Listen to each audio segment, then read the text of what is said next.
Hello दोस्तों, स्वागत है आप सभी का इग्नो क्लासेस बाय निशा। आज के इस वीडियो में हम डिस्कशन करने वाले हैं BPAG 172 governance issues and challenge के इंपॉर्टेंट क्वेश्चंस के बारे में डिस्कशन करेंगे, जो कि कम से कम पिछले 7 साल के जो ऐसे क्वेश्चंस हैं जो एग्जाम में बार बार पूछे गए हैं, मीन्स जो ऐसे क्वेश्चन जो बार बार एग्जाम में रिपीट होते हैं और ऐसे कौन से टॉपिक से एग्जाम में पूछे जाते हैं जो कि मोस्ट इंपॉर्टेंट है, ये वो टोटल क्वेश्चन है। मीन्स कम से कम आपको इसमें 13 क्वेश्चन प्रोवाइड किए गए हैं, तो ये मोस्ट इंपॉर्टेंट क्वेश्चन है। तो आपको क्या है, कम से कम ये टोटल 13 क्वेश्चन के आपको एग्जाम के लिए प्रिपेयर करके जाना है और इसमें से आपको एग्जाम में आने वाला है। तो आप इतने भी करके जाओगे तो आप 100% कम से कम 90+ मार्क्स आप स्कोर कर सकोगे। तो आपको क्या है, कम से कम 13 क्वेश्चन क्या अच्छे से प्रिपेयर कर लेना। फर्स्ट हम देखते हैं कि कौन से क्वेश्चन में क्या क्या पूछा गया है। फर्स्ट क्वेश्चन क्या है, explain the relationship between globalisation, state, market and civil society. Relationship between बताना है किस किस के बीच में, globalisation, state, market and civil society के बीच में क्या रिलेशनशिप है, इन सब के बीच में ये एक्सप्लेन करना है फर्स्ट क्वेश्चन में। Then second question, explain the concept and perspectives of globalization. Globalization का क्या कॉन्सेप्ट है और कितने टाइप्स किसके पर्सपेक्टिव्स है, किसकी ग्लोबलाइजेशन की, ये हमें एक्सप्लेन करना है विथ एग्जाम्पल के साथ में। हर एक क्वेश्चन एग्जाम में कितने मार्क्स का पूछा जाता है, 20 मार्क्स का पूछा जाता है। मीन्स आपको 20 मार्क्स में कम से कम आपको 400 शब्द भी लिखना है। मीन्स 4 पेजेस के आपको क्या है, आंसर्स लिखने हैं। तो आपके नोट्स भी आपको ऐसे बनाने हैं, कितने 4 पेजेस के बनाने हैं। फिर question number third, explain the concept and forms of governance. Governance का क्या कॉन्सेप्ट है, कि क्या गवर्नेंस होता क्या, इसका कॉन्सेप्ट क्या है, विथ एग्जाम्पल के साथ में एक्सप्लेन करना है। फिर कितने टाइप्स के फॉर्म्स होते हैं किसके, गवर्नेंस के, ये एक्सप्लेन करना है। Question number fourth, discuss the operational framework of constitutions and role of state actors in governance. First हमें फ्रेमवर्क बताना है किसका, कॉन्स्टिट्यूशन का। फिर हमें रोल ऑफ स्टेट एक्टर्स का, गवर्नेंस में क्या रोल है स्टेट एक्टर्स का, ये हमें क्या है, डिस्कस करना है। फिर क्वेश्चन नंबर 5 में एक्सप्लेन करना है क्या, नॉन स्टेट एक्टर्स के बारे में बताना है। फर्स्ट क्या था, फोर्थ में क्या था, रोल ऑफ स्टेट एक्टर्स थे। फिफ्थ पे क्या है, नॉन स्टेट एक्टर्स का क्या रोल है गवर्नेंस में, ये बताना है। फिर क्वेश्चन नंबर 6 है, describe the forms of stakeholder involvement in governance process and significance of stakeholder in governance. First कितने टाइप्स की फॉर्म्स है स्टेक होल्डर इन्वॉल्वमेंट का, किसमें, गवर्नेंस में, ये एक्सप्लेन करना है। पहला फॉर्म एक्सप्लेन करना है स्टेक होल्डर इन्वॉल्वमेंट का।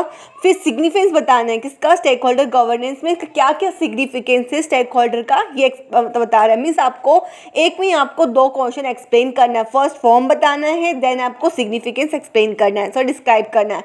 फिर question number 7, describe the institutes of information and communication technology in India. Different types की कौन कौन सी ऐसी इंफॉर्मेशन कम्युनिकेशन टेक्नोलॉजी जो भी प्रोवाइड की गई मतलब इंडिया में है, वो आपको क्या डिस्क्राइब करना है। हर एक इंस्टीट्यूट को क्या आपको एग्जाम्पल के साथ में क्या है, एक्सप्लेन करना है। अगर हो सके तो आप डायग्राम भी ऐड करने की कोशिश करना अपने आंसर्स में। फिर क्वेश्चन नंबर 8 है in contemporary time media play pertinent role in governance.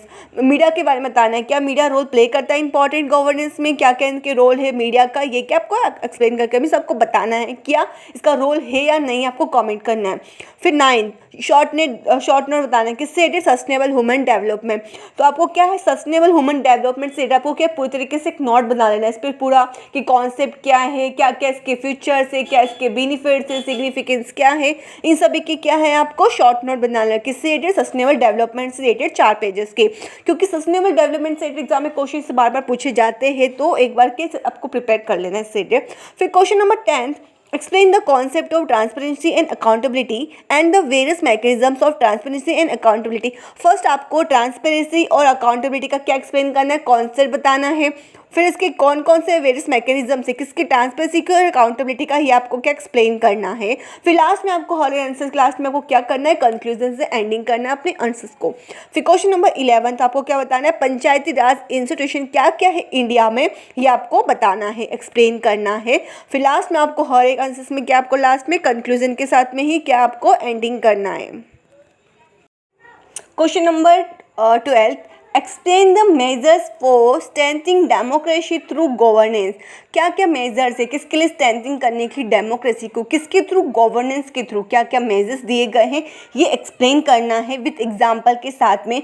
आपको क्या है, जितने भी आप आंसर्स बनाओ इन सभी क्वेश्चंस के, तो आपको क्या करना है, हर एक आंसर्स में आपको कुछ एग्जाम्पल्स डालने की कोशिश करना है या कुछ डायग्राम्स वगैरह, और हर आंसर्स को आपको एंडिंग में क्या है, कंक्लूजन्स के साथ में एंड करना है। तो अपने आंसर्स प्रेजेंटेशन पे आपको ऐसे ध्यान रखना, आपको ये स्टेप को फॉलो करना है, क्योंकि आप इस स्टेप को फॉलो करोगे तो आप क्या अच्छे मार्क्स इजीली स्कोर कर सकोगे।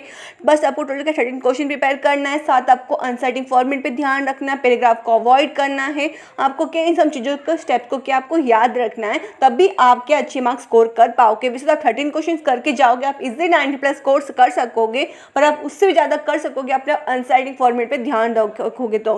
क्योंकि अगर आप 20 मार्क्स का क्वेश्चन करके गए, ठीक है, और सॉरी मतलब 20 मार्क्स में आपने कम से कम सिर्फ एक या दो पेज अपने आंसर्स लिखा है, तो आपको मार्क्स मिल सकेगा? नहीं मिल सकेगा ना। तो आपको क्या करना है, 20 मार्क्स में आपको कम से कम 3 या 4 पेज आपको लिखना पड़ेगा ही। अगर आप चाहते हो 90+ मार्क्स स्कोर करना, तो कम से कम आप 20 मार्क्स में 4 पेजेस आप लिखने की कोशिश कीजिए। 13 में क्या है, शॉर्ट नोट पूछा गया है, जो कि किससे dimension of decentralization and local governance से बताना है शॉर्ट नोट। फिर कॉन्सेप्ट एंड थियरीज किसका, डेवलपमेंट का। फिर थर्ड क्या है, फंक्शनिंग बताना है किसका, अर्बन लोकल बॉडीज का। फिर कॉन्सेप्ट और प्रिंसिपल किसका, कॉर्पोरेट गवर्नेंस का क्या कॉन्सेप्ट है। फिर कितने टाइप्स किसकी प्रिंसिपल्स है, ये एक्सप्लेन करना है। मीन्स आपको कम से कम 4 टॉपिक से रिलेटेड का आपको शॉर्ट नोट बनाना है, जो कि एग्जाम में शॉर्ट नोट पूछे जाते हैं। तो कम से कम आपको क्या है, 13 क्वेश्चन कर लेना है। ये सब अगर आप इतना भी करके जाओगे ना, आप इजिली पास हो जाओगे अच्छे मार्क्स के साथ में। तो 13 क्वेश्चन है, कुछ ज़्यादा क्वेश्चन नहीं है, बस आप इसी का कम से कम अपने आंसर्स बना लो 4 पेजेस के, और इसी को प्रिपेयर करके जाइए। और आप देखोगे कि जो मैंने आपको क्वेश्चंस करवाती हूँ एग्जाम में, वही क्वेश्चंस आने वाला है, इससे अलग कुछ नहीं आने वाला है। तो आपको कोई चिंता करने की ज़रूरत नहीं है, बस जो भी मैं आपको इंपॉर्टेंट क्वेश्चन प्रोवाइड कर रही हूँ आपको वो फॉलो करना है, और अपने आंसर्स पे ध्यान रखना है कि कितने पेजेस के आपको लिखने हैं। बस आपको क्या इन छोटी छोटी स्टेप्स को क्या है फॉलो करना है, और आप 100% मैं आपको विश्वास दिलाती हूँ कि आप अच्छे मार्क्स से पास हो जाओगे। बस जो भी मैं क्वेश्चन आपको प्रोवाइड कर रही हूँ, आपको उतना पूरा प्रिपेयर करके जाना है, और कम से कम 20 मार्क्स के क्वेश्चन में आपको कम से कम 4 पेजेस लिखने की कोशिश करना है, और अपने आंसर्स में पैराग्राफ को अवॉइड करना है, पॉइंट वाइज लिखने की कोशिश करना अपने आंसर को। अगर आप चाहते हो 90+ मार्क्स स्कोर करना, तो आप इन सभी स्टेप को फॉलो करना है। अगर आप देख सकते हो कि मैंने ना इस सब्जेक्ट से रिलेटेड प्रीवियस क्वेश्चन पेपर को एनालाइज करके बताया। मीन्स इसमें आपको मैंने कम से कम 6 साल के प्रीवियस क्वेश्चन पेपर को एनालाइज करके मैंने आपको वीडियो बनाया है। तो आप एक बार वो वीडियो जाके देख लेना, मैं आपको डिस्क्रिप्शन बॉक्स में लिंक उसका प्रोवाइड कर दूंगी, आपको वो वीडियो देख लेना। तो आपको क्या होगा, एक समझ आ जाएगा कि आपको समझ में आएगा, क्या समझ जाओगे कि एग्जाम में किस टाइप के क्वेश्चन पूछे जाते हैं, कौन से टॉपिक से रिलेटेड क्वेश्चन पूछे जाते हैं।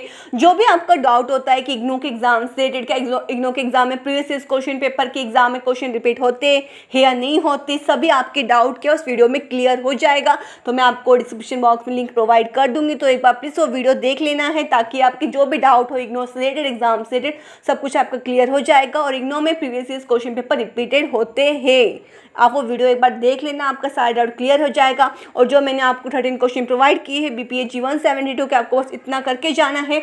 और मैंने अपने चैनल पे हर एक सब्जेक्ट से इंपॉर्टेंट क्वेश्चन प्रोवाइड किए हैं, साथ में मैंने आंसर्स के साथ भी प्रोवाइड किए। तो बस आप उतना करके जाइए, और अच्छे मार्क्स आपको आसानी से मिल जाएंगे। बस आप उतना प्रिपेयर करके जाइए। और प्रीवियस क्वेश्चन मैंने अपने वीडियो पर चैनल पर प्रोवाइड कर चुकी हूँ, तो आप जाके देख सकते हो। अगर आप चाहते हो कि मैं आपको इन सभी क्वेश्चन के आंसर के साथ भी प्रोवाइड करूँ, तो प्लीज़ मुझे आप कमेंट करके बताइए कि आपको इसके आंसर चाहिए, इसमें आपके लिए प्रोवाइड कर दूंगी। इसके हर 13 क्वेश्चंस के मैं आपको विद आंसर्स में आपको करवाऊंगी।